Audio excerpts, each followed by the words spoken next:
सनातन धर्म का गुप्त नक्शा जो तुम्हें अंधकार से प्रकाश तक ले जाएगा। रहस्य का उद्गम। सनातन ग्रंथों में छुपे मानव उत्थान के अनजाने रहस्यमयी सूत्र। जिस क्षण आत्मा ने शरीर का आवरण धारण किया, उसी क्षण से उसकी यात्रा आरंभ हुई। एक ऐसी यात्रा जो केवल मृत्यु और जीवन के बीच की नहीं, बल्कि चेतना और ब्रह्म के मिलन की है। सनातन धर्म के महाग्रंथों में इस यात्रा के हर पड़ाव, हर मोड़ और हर रहस्य का उत्तर समाहित है, किंतु यह उत्तर सीधा नहीं, प्रतीकात्मक, रहस्यमयी और शाश्वत है। आध्यात्मिक उत्थान, आत्मा की पुकार। आत्मानं रथिनं विद्धि शरीरं रथमेव तु, बुद्धिं तु सारथिं विद्धि मनः प्रग्रहमेव च। कठोपनिषद 1:3-3।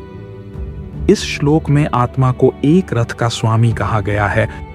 शरीर एक रथ के समान है, बुद्धि सारथी है और मन लगाम की तरह है।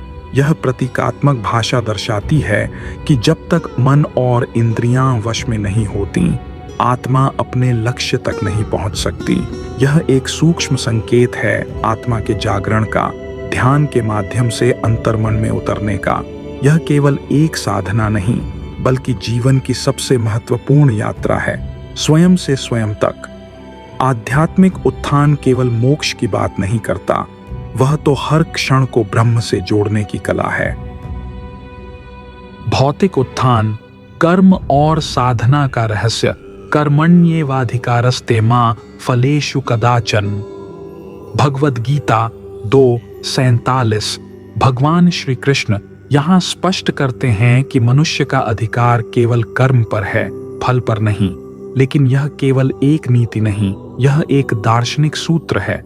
इसका अर्थ यह है कि फल की चिंता किए बिना जो व्यक्ति अपने कार्य को तपस्या मानकर करता है, वह ब्रह्म के निकट पहुंचता है।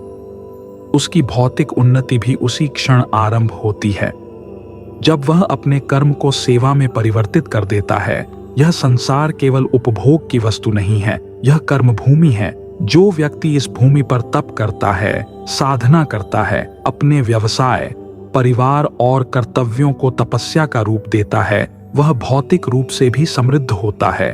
किंतु इस समृद्धि में अहं नहीं होता, केवल प्रसाद होता है। सामाजिक उत्थान। रत सत्य और सुसंस्कार। रतेन दीर्घमायु प्रजा च धत्ते रतम ब्रह्मा वदत ब्राह्मणो नित्य धर्म। अथर्ववेद 9:14-1। रत का अर्थ केवल नियम नहीं, बल्कि वह सार्वभौमिक सत्य है जो सृष्टि को नियंत्रित करता है। सामाजिक उत्थान केवल बाहरी व्यवस्था से नहीं आता, वह तब आता है जब हर व्यक्ति रत का पालन करता है, सत्य बोले, धर्म में आचरण करे और दूसरों के लिए प्रेरणा बने। वेदों के अनुसार समाज तब फलता फूलता है जब उसमें ऋषियों का जन्म होता है, अर्थात वे लोग जो न केवल ज्ञानवान हैं, बल्कि अपने जीवन को ही ज्ञान का रूप बना देते हैं। ऐसे व्यक्ति समाज को दिशा देते हैं और उनके बिना समाज एक भीड़ बन जाता है, चेतना विहीन, उद्देश्य विहीन। पारिवारिक उत्थान। गृहस्थ धर्म का मर्म। धर्मेणैव हि संसिद्धिर मनुष्याणां प्रतिष्ठिता, धर्मेण हीह भूतेषु कर्मणा परमं पदम। महाभारत शांति पर्व 232-158। गृहस्थ। आश्रम को सनातन धर्म में सबसे महत्वपूर्ण आश्रम माना गया है। यह केवल एक पारिवारिक व्यवस्था नहीं, बल्कि एक आध्यात्मिक प्रयोगशाला है। यहाँ पति पत्नी केवल एक दूसरे के साथी नहीं, बल्कि एक दूसरे के साधक होते हैं। गृहस्थ जीवन में संतुलन, त्याग और सहानुभूति को ही धर्म कहा गया है। जब परिवार का प्रत्येक सदस्य अपने कर्तव्यों को योग की तरह निभाता है, तब वह घर नहीं, एक तीर्थ बन जाता है। वहां से ही भविष्य के संत, ऋषि और समाज निर्माता निकलते हैं। अर्थात जिस घर के सदस्यों में एकता होती है, सद्भावना होती है, एक दूसरे की भावनाओं की कदर होती है, एक दूसरे का कहाँ माना जाता है, जहां एक दूसरे को प्रोत्साहित किया जाता है, जहां एक दूसरे को सराहा जाता है, ऐसे ही घरों में ऋषियों का मतलब समाज में योगदान देने वाले एवं दुनिया में सकारात्मक फर्क पैदा करने वाले मनुष्यों का निर्माण होता है। शारीरिक उत्थान। शरीर एक यंत्र है, साधना उसका ईंधन है। शरीर माध्यम खलु धर्म साधनम। कुमार संभव कालिदास। यह वाक्य संपूर्ण सनातन दृष्टिकोण को स्पष्ट कर देता है। शरीर कोई साधारण यंत्र नहीं, बल्कि धर्म की साधना का पहला माध्यम है। उपनिषदों में शरीर को नवद्वारपुर कहा गया है, अर्थात एक ऐसा नगर जिसमें 9 द्वार हैं और आत्मा उसमें एक राजा की तरह निवास करती है। यदि शरीर दुर्बल है तो आत्मा की ऊर्जा सीमित हो जाती है। इसलिए वेद, योग, प्राणायाम, ब्रह्मचर्य और सात्विक आहार पर बल देते हैं। यह केवल स्वास्थ्य की बात नहीं, बल्कि शरीर को तपस्या योग्य यंत्र बनाने का कार्य है। एक साधक को अपना शरीर उतना ही शुद्ध और ऊर्जावान बनाना होता है जितना वह अपने मन और आत्मा को बनाता है। रहस्य और प्रतीक। सब कुछ स्पष्ट नहीं है।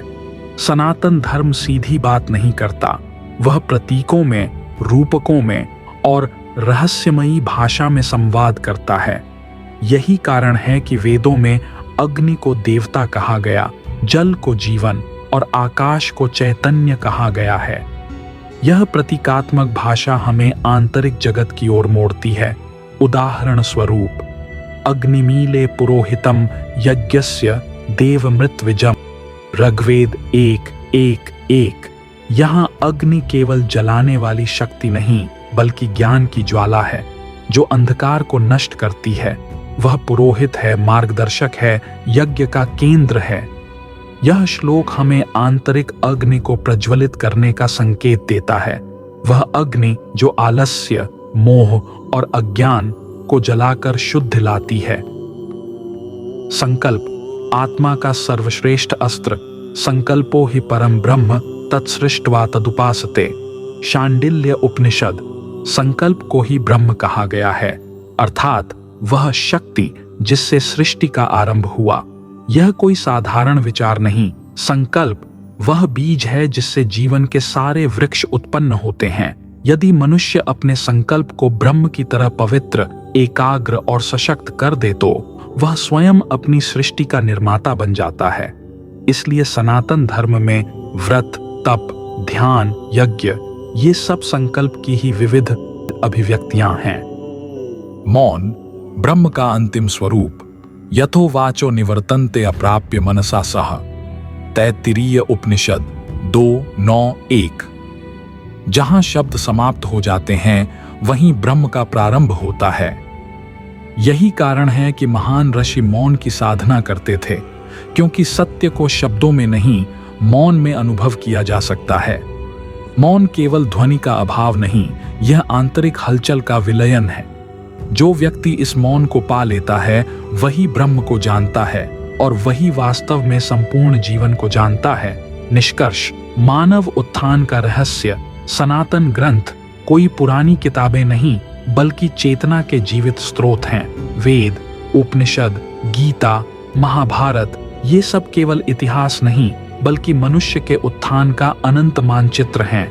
जो व्यक्ति इन रहस्यमयी प्रतीकों, श्लोकों और संकेतों को समझ लेता है वह केवल ज्ञानी नहीं, जीवन मुक्त कहलाता है।